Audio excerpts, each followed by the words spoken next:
Buongiorno, buona domenica e benvenuti a questa edizione di TG Sicilia. I titoli del nostro telegiornale. A Catania proseguono le indagini per la morte di Santoré, il trentenne pasticcere ucciso da un parcheggiatore straniero. Bocche cucite e dolore tra i commercianti di Ognina. Auto ancora danneggiate per pochi euro. Nuovi episodi di vandalismo nel parcheggio AMTS di Corso Sicilia a Catania, nonostante le ripetute denunce. Violento agguato allo Zen di Palermo, la vittima è stata prima pestata selvaggiamente e poi è stata bruciata la casa nella quale è morto anche il suo cane. Strada trasformata in ippodromo, corsa di cavalli clandestina all'alba lungo via Basilea a Palermo, residenti svegliati dal frastuono degli scooter al seguito. Una nave per Gaza a Catania, raccolta di aiuti umanitari che saranno inviati alle popolazioni della striscia colpite da Israele. Alla scoperta del faro di Punta Secca, apertura straordinaria e visite guidate all'interno della struttura che illumina da 170 anni il mare nel Ragusano. Pallanuoto equipe Orizzonte da record alla Palanesima, festa tricolore per le ragazze di Martina Miceli che battono la SIS Roma e conquistano il 25° titolo nazionale e il 6° consecutivo.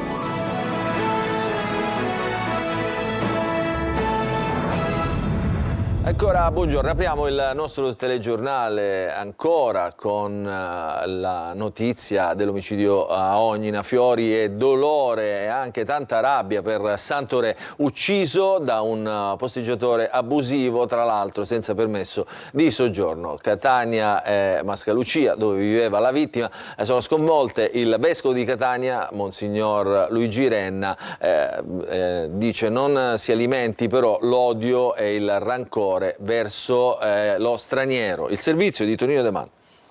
Non è una domenica qualsiasi in piazza Mancini Battaglia, ancora sotto shock per la morte di Santoré, trentenne pasticcere del Bar 40 e padre di una bimba di 4 mesi assassinato da un posteggiatore abusivo, John Obama, originario dello Zimbabwe con precedenti penali e senza permesso di soggiorno. Una morte che ha sconvolto l'intera comunità che chiede controlli e sicurezza. Sarebbe stato di turno oggi santo, ma di lui restano il ricordo, il dolore, la rabbia e questi fiori, poggiati sulla ringhiera del lungomare non distante dal luogo dove è stato ferito mortalmente. A vigilare sulla zona ben 3 pattuglie della municipale. Via Incenso Giuffrida, Corso Sicilia, Piazza Borgo, via Paolo Bentivoglio. Il signor sindaco, lui quando cammina con la sua Vespa non lo vede che cosa c'è in giro. Quel signore doveva essere espulso dall'Italia perché era un criminale e c'erano le prove del fatto che era un criminale. È una cosa che davvero ha colpito il cuore di tutti.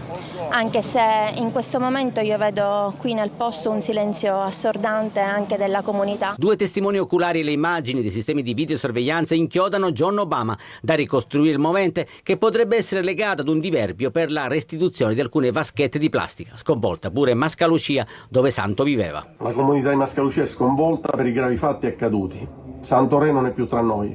Un grande uomo, un grande lavoratore, un giovane padre di una piccola bimba. Non potrà purtroppo riabbracciare i propri affetti familiari. Questo per fatti veramente futili e criminosi. Proclamiamo il lutto cittadino affinché possiamo manifestare la nostra vicinanza alla famiglia. Sulla barbara uccisione di Santoré è intervenuto anche l'arcivescovo Renna. Non alimentiamo odio verso gli stranieri, ha detto. Possa il Signore donare conforto e forza ai familiari in questo momento di indicibile dolore. Adesso ci spostiamo a Palermo, tentato omicidio allo Zen, un uomo è stato pestato, poi al fuoco l'abitazione dove viveva. Nel rogo è morto un cane, l'uomo si salva ma finisce in ospedale per traumi e lo Zen in questo momento è una vera e propria polveriera, il servizio di Marco Gullà.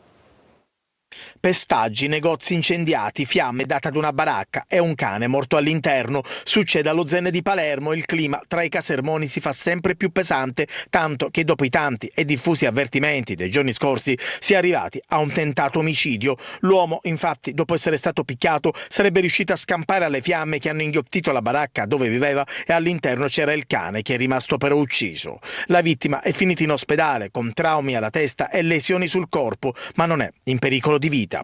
Lo Zen è una polveriera, fiamme e violenza con negozi incendiati, avvertimenti, un'agenzia di scommesse bruciata in via Ignazio Mormino e poi l'incendio a un'automobile in via Adamo Smith. In tutto questo le pressioni dopo la strage di Monreale, gli arresti di 3 ragazzi proprio dello Zen 2 e le indagini che proseguono alla ricerca dei complici. Tra le piste seguite dalla squadra mobile che tenta di dare un movente alla lunga scia di violenze c'è anche quella di una faida tra le strade dello Zen, controllo del territorio tra scommesse online e droga, episodi su episodi che vanno avanti ormai da mesi. Adesso a Catania siamo tornati in Corso Sicilia, che nonostante la giornata di festa non si ferma l'azione dei parcheggiatori abusivi e non mancano neppure i danni alle auto parcheggiate. Il servizio di Tonino De Mana. Terra di nessuno o più semplicemente di bande di extracomunitari che presidiano e controllano il parcheggio AMT di Corso Sicilia. I vetri in frantumi per terra mostrano l'ennesima azione vandalica, 3 le auto danneggiate in poche ore, l'ultima in ordine di tempo è ancora ferma sul piazzale. Anche in questo caso si spera saranno le telecamere di videosorveglianza a fornire elementi utili agli investigatori. Nel parcheggio non sorvegliato incontriamo un ragazzo del Gambia arrivato in Italia con un barcone. È difficile per me a vivere in strada. Da dove vieni? Io sono africano, nero e siciliano, gambiano. Come sei arrivato in Italia? La barca. Cosa ti aspetti dall'Italia? È buono. Anche il professore è bravo. Tu sei qua per guadagnare qualcosina, giusto? Sì, certo. Io voglio qua per aiutare le persone, anche rispetto, anche per loro è meglio come la gente è meglio. Loro te la fanno bravi. Se tu dovessi vedere qualche persona che rompe un vetro, che fai? Che faresti? No, io ti reagirò. Detto cosa tu hai fatto così non è buono, anche non è giusto. Oltre ai danni alle auto e alcuni soggetti che alzano il gomito, registriamo nuovi episodi di violenza. Sono uscito con il carrello pieno, mia moglie è stata proprio aggredita da un ragazzo di colore che per forza voleva i soldi del carrello. A quel punto mia moglie, che giustamente gliel'ha lasciato, c'erano 2 euro, non è per i 2 euro, voglio dire, per il se stesso ha fatto spaventare mia moglie. Problema sicurezza da affrontare urgentemente, come ribadisce Gaetano Bonaccorsi. Qui c'è un problema serio che va affrontato e invochiamo l'intervento del prefetto e della questura perché non è possibile vivere in queste condizioni. Per il nuovo prefetto Signoriello arriva la prima sfida del suo mandato. A Palermo, per fuggire dopo un furto, ha dato una testata al vigilante che lo ha bloccato dopo averlo scoperto in un supermercato Lidl di Viale Regione Siciliana. Sono intervenuti i carabinieri che hanno acquisito le immagini dei sistemi di videosorveglianza per risalire appunto al giovane che sarà accusato di rapina e lesioni. E sempre a Palermo una strada è stata trasformata in un ippodromo. Una corsa clandestina di cavalli questa mattina in via Ernesto Basile, proprio a Palermo, ha svegliato i residenti. Il video è diventato virale sui social. Marco Gullà. La strada che diventa pista, in città come all'ippodromo. Corsa di cavalli questa mattina in via Ernesto Basile a Palermo. All'alba i residenti sono stati svegliati dal frastuono di una trentina di scooter che proteggevano la corsa dei 2 driver alla guida dei calessi. In questi giorni, più volte di notte, alcuni calessi sono passati nella zona di via Bergamo, via Paolo Emiliani Giudici fino alla zona della stazione. Allenamenti sono stati visti nella zona di Viale Regione Siciliana e anche a Brancaccio. Questa mattina l'epilogo degli allenamenti con tanto di video postato sui social. La gara è partita alle 6 e i 2 calessi hanno percorso via Ernesto Basile, nei pressi dell'università. Non è la prima volta che una gara ippica viene scenata in questa strada, teatro di pista in questi ultimi anni anche Viale Regione Siciliana e Viale dell'Olimpo. Uno scomparto sotto il sedile dell'auto appositamente creato per nascondere 3 kg di cocaina. Il marchingegno è stato scoperto dalla squadra mobile di Catania durante i controlli nel quartiere San Berillo. Il servizio di Desiderio Ferlito. I 3 panetti di droga di 1 chilo ciascuno nascosti in uno scomparto celato sotto il sedile dell'auto sono stati scoperti dalla squadra mobile di Catania durante un controllo stradale nel quartiere di San Berillo Nuovo, all'altezza dell'incrocio con Corsa Amedeo Duca d'Aosta. Il conducente, un catanese di 35 anni, ha subito mostrato insofferenza e nervosismo e la prima ispezione del mezzo ha dato ragione agli agenti che lo hanno trovato in possesso di 8 grammi di cocaina. Controlli più accurati hanno poi portato alla scoperta del maxi carico di droga, come detto oltre 3 kg di stupefacente. Al termine della formalità di rito il 35enne è stato trasferito nel carcere di Piazza Lanza. Contestualmente sono stati sequestrati l'auto e lo smartphone che potrebbe fornire elementi importanti agli investigatori. A Catania la polizia ha dato avvio, anche con l'avvio della stagione estiva 2025, al controllo del territorio della fascia costiera mediante l'impiego di operatori a bordo di moto d'acqua. 4 poliziotti della squadra volante, state vedendo le immagini, sono già operativi da ieri. L'obiettivo, in sinergia con altri enti preposti, è quello di prevenire condotte illecite che possano mettere in pericolo i bagnanti e i diportisti, vigilando sui 30 km di costa catanese dalla Playa ad Acitrezza. E adesso restiamo a Catania perché ci occupiamo della Freedom Flottiglia, una nave che salpa dalla Sicilia verso la striscia di Gaza con un carico di aiuti per la popolazione. Tra i volontari anche l'attivista Greta Thunberg. Il servizio di Emanuela Corsi. Da Catania a Gaza per portare aiuti umanitari alla popolazione colpita dagli attacchi di Israele è l'obiettivo del gruppo di attivisti e volontari della Freedom Flotilla Coalition, che una volta lasciato il capoluogo etneo a bordo della Medellin tenteranno di raggiungere la striscia di Gaza per fermare l'embargo e portare beni di prima necessità. Yasmin, quali beni avete raccolto in questi giorni a Catania? Tutto quello che Israele non permette di far entrare a Gaza da prima del genocidio, come cibo, medicine, latte in polvere per neonati, pannolini o tutte quelle cose che al momento non esistono a Gaza. Perché avete scelto proprio Catania per salpare e raggiungere poi Gaza? Perché la Sicilia è stata molto gentile con noi, l'Italia è stata gentile e qui vediamo la solidarietà e ci sentiamo al sicuro, perché molti porti nel mondo non ci vogliono. Tra le persone a bordo della Medellin anche Greta Thunberg, attivista nella lotta contro i cambiamenti climatici, da venerdì a Catania per tutte le giornate dell'iniziativa. Se abbiamo ancora un'oncia di umanità rimasta è qui per combattere per la Palestina e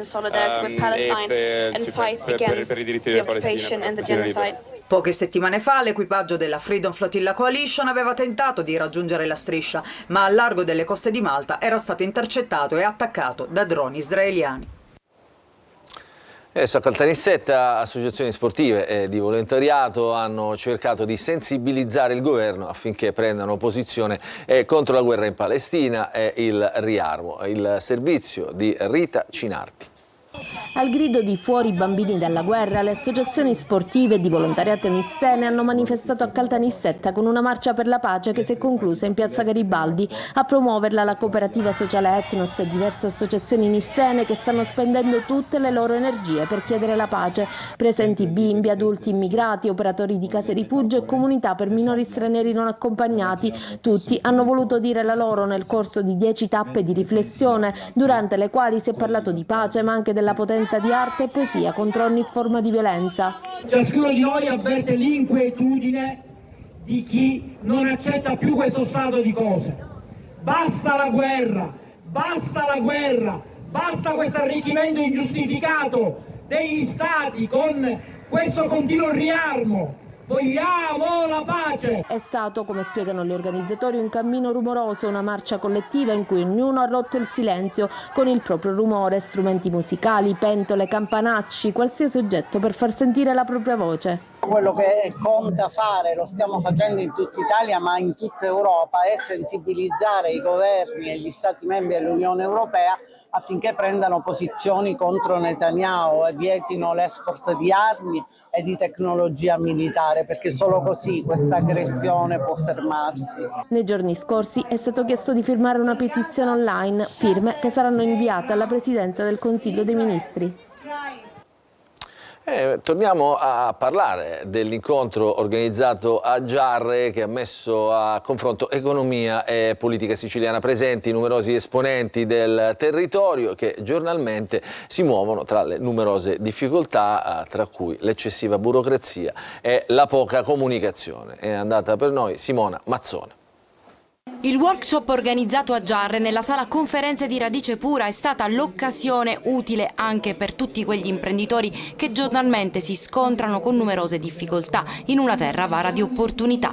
L'obiettivo dell'incontro promosso da Diocesi di Acireale e Fondazione Maria Barbagallo è stato creare un ponte tra investimenti pubblici e imprenditori e professionisti del territorio.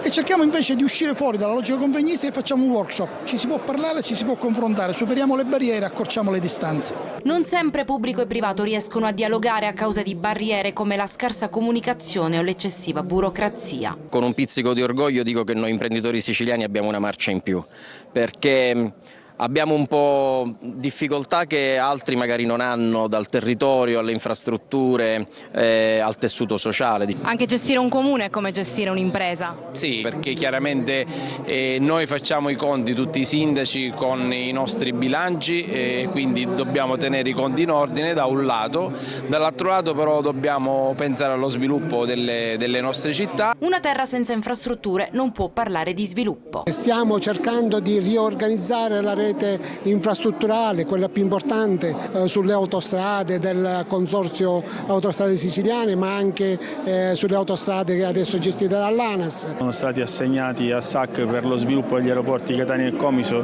più di 50 milioni, di cui 47 soltanto sul Comiso attraverso i fondi FSC dal governo Schifani, d'accordo col governo Meloni, e si può fare tanto altro in più a livello nazionale, nella misura in cui per esempio siamo stati finora esclusi dai fondi PNRR per i gestori aeroportuali.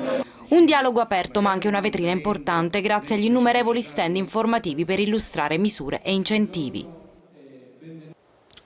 Adesso voltiamo pagina, cambiamo decisamente argomento, temperature in aumento e spiagge già piene in tutta la Sicilia. Con le nostre telecamere siamo stati a Fontane Bianche nel Siracusano con Francesco Aloi. Si apre l'ombrellone, inizia l'estate. Per il calendario bisognerà aspettare ancora 3 settimane. Per il meteo invece la bella stagione è già arrivata. Mio marito da stamattina è in pensione, per cui è la prima cosa da fare. Quindi motivo per festeggiare? Assolutamente sì. È arrivata l'estate ed era l'ora. Ora vediamo, prova a entrare, è un po' fredda l'acqua comunque. Nella prima domenica di giugno la meta preferita è la spiaggia. Qui siamo a Fontane Bianche, Siracusa, in quella che molti chiamano i Caraibi di Sicilia. Come vedete la spiaggia è piena, il mare è cristallino, attrae veramente tutti. Noi siamo stati ai Caraibi qualche anno fa, ma qui è anche meglio. Stupendo, veramente, posto paradisiaco direi, bellissimo veramente. Per i prossimi giorni nelle previsioni c'è soltanto un simbolo, il sole. Temperature in aumento e quindi combo perfetta per andare al mare. Devo dire che siamo passati da ancora un po' di fresco a che invece si sta morendo di caldo. Come sempre in spiaggia c'è chi preferisce restare tutto il tempo in acqua e chi invece ne approfitta per abbronzarsi. Soprattutto essendo libera la domenica una ne approfitta, no, con questo caldo. E se dovete ancora fare il primo bagno di stagione, che dire, il mare vi aspetta. E magari anche il costume. Adesso parliamo di Faro in festa a Punta Secca nel Ragusano, apertura straordinaria e visita guidata con il personale del comando Zona Fari Sicilia alla scoperta di curiosità sulla lanterna che illumina il mare, simbolo di sicurezza e speranza per chi naviga. Il servizio di Veronica Barbarino.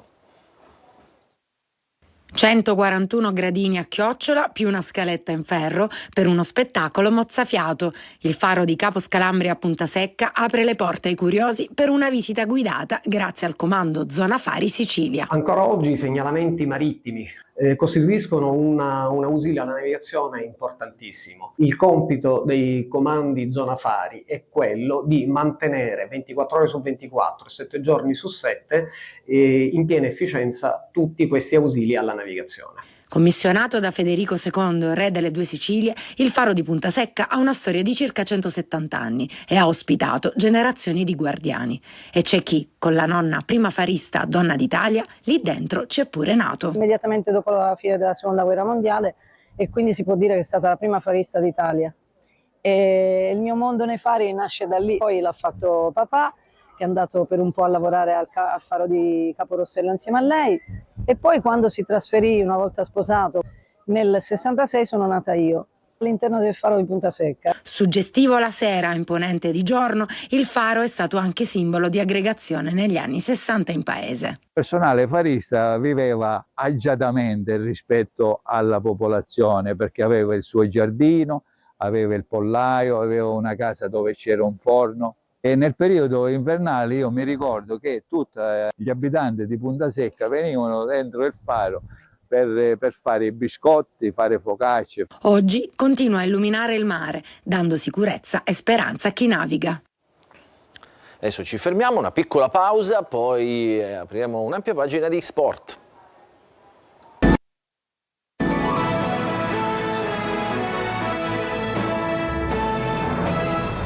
Ancora ben trovati, rientriamo in diretta, apriamo la pagina dello sport e parliamo di pallanuoto femminile. L'Orizzonte Catania conquista il 25esimo scudetto, il sesto consecutivo per le catanesi che battono 7-5 la SIS Roma, ipotecando la gara già nella prima frazione. E poi festa grande al Palanesimo, il servizio di Angelo Gagliano.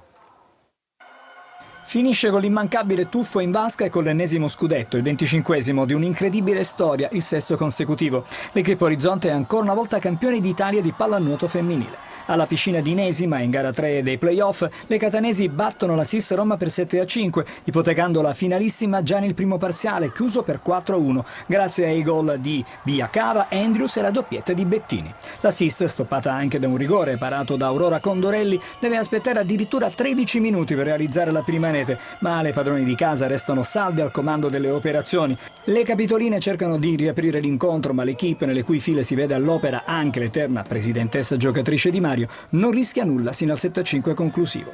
E l'apoteosi in vasca e sulle tribune del Palanesima, raggiante Martina Miceli. Questo scudetto l'abbiamo vinto a giugno scorso, quando abbiamo fatto delle scelte importanti, delle quali sono orgogliosa come società, perché non erano scelte facili e non è stato facile assolutamente, però ci siamo guardate con loro e tutte hanno detto di voler dare qualcosa in più e lo hanno dato. I fa eco Sergio Parisi in qualità di presidente regionale della Federnuoto. I numeri straordinari che confermano ancora di più la leadership della pallanuoto catanese e siciliana, parlo anche da presidente della federazione regionale, è una leadership fatta da risultati, ma soprattutto una leadership conquistata con tanti sacrifici. Un altro capitolo è stato scritto, ma l'Orizzonte Catania è già nella storia dello sport italiano. Adesso parliamo di basket di Serie 1, stasera gara 2 della semifinale scudetto fra Trapani e Brescia. La squadra siciliana è obbligata a vincere dopo aver perso gara 1 per 92-93. Il servizio di Franco Cammarasana. Appuntamento da non sbagliare stasera per la Trapani Shark, che davanti al proprio pubblico in un clima incandescente torna ad incontrare la Germani Brescia, che venerdì sera ha violato il Palashark vincendo il primo confronto della semifinale scudetto per 92-93. La squadra siciliana deve necessariamente tornare a vincere sfruttando il fattore campo se non vuole affrontare mercoledì sera Brescia nella sua tana, il Pala Leonessa, con l'imperativo di vincere a tutti i costi per mantenere viva la speranza di disputare quella che sarebbe una storica finale scudetto contro Virtus Bologna o Armani Milano, ieri sera impegnate in gara 1 della semifinale vinta dai bolognesi per 68-67. Rispetto alla gara di andata ci vorrà però un'altra Trapani Shark. Adesso la parola al campo di gioco. Adesso parliamo della Meta Catania che dopo il 9-0 di gara 2 contro l'Avellino stasera al Pala Catania disputerà la gara decisiva per l'accesso alla semifinale scudetto di calcio a 5. Una vittoria consentirebbe alla squadra del presidente Musumeci di proseguire la corsa per il tricolore. I rossazzurri, lo ricordiamo, sono chiamati a difendere il titolo conquistato lo scorso anno al Pala Catania. Sono attesi 2.500 spettatori che spingeranno gli etnei con il loro calore. Questa era l'ultima notizia, il nostro telegiornale finisce qui, vi ringraziamo per averci seguito, vi auguriamo un buon proseguimento di domenica a tutti.